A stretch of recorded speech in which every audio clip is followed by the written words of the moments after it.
Wanita ini sedang pilih baju. Pemilik toko terus lihat dia. Wanita tidak senang dan pergi. Yang paling membuatnya kesal, pemilik toko menyuruhnya untuk tetap tinggal. Mau mengecek tasnya. Ia membalas, harus kasih dia surat perintah penggeledahan. Pemilik toko menyuruh pekerjanya untuk melapor.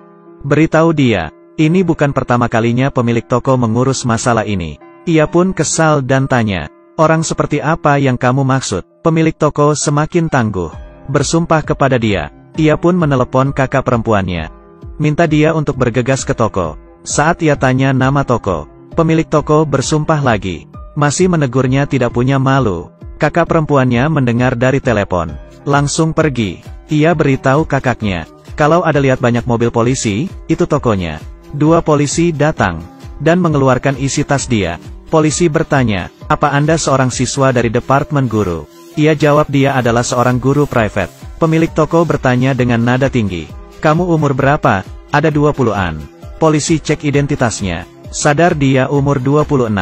Meragukan dia di umur segitu jadi seorang guru. Ia jawab dirinya terlalu pintar dan hebat. Polisi tidak melihat barang curian dari dalam tas. Pemilik toko masih enggan. Ia yakin melihat wanita itu mencuri. Pasti dimasukkan ke dalam kantong celana atau baju. Polisi lihat CCTV dan ingin cek. Pemilik toko bilang CCTV rusak. Masih ada satu cara lagi. Polisi minta ke polisi wanita untuk menggeledah. Wanita tidak senang, dan menolak. Polisi wanita yang tidak terima, bilang kalau kamu menolak, kamu akan ditangkap.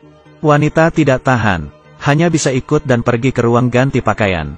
Saat ia sedang dicek di dalam ruang ganti, pemilik toko melempar cincin ke lantai, dan minta untuk cek wanita itu lebih detail.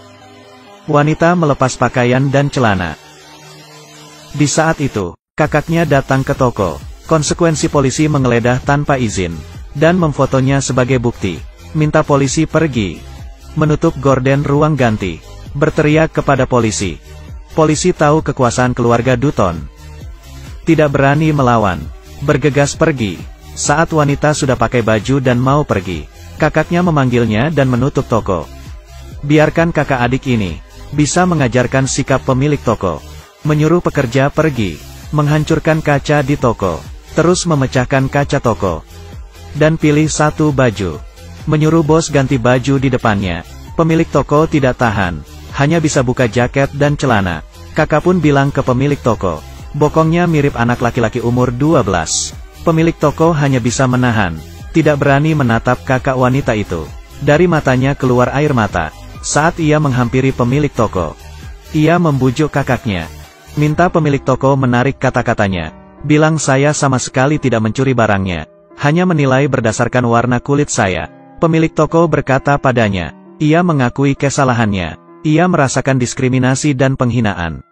Sepertinya bertemu orang seperti ini harus benar-benar diatasi. Tangan ke tangan.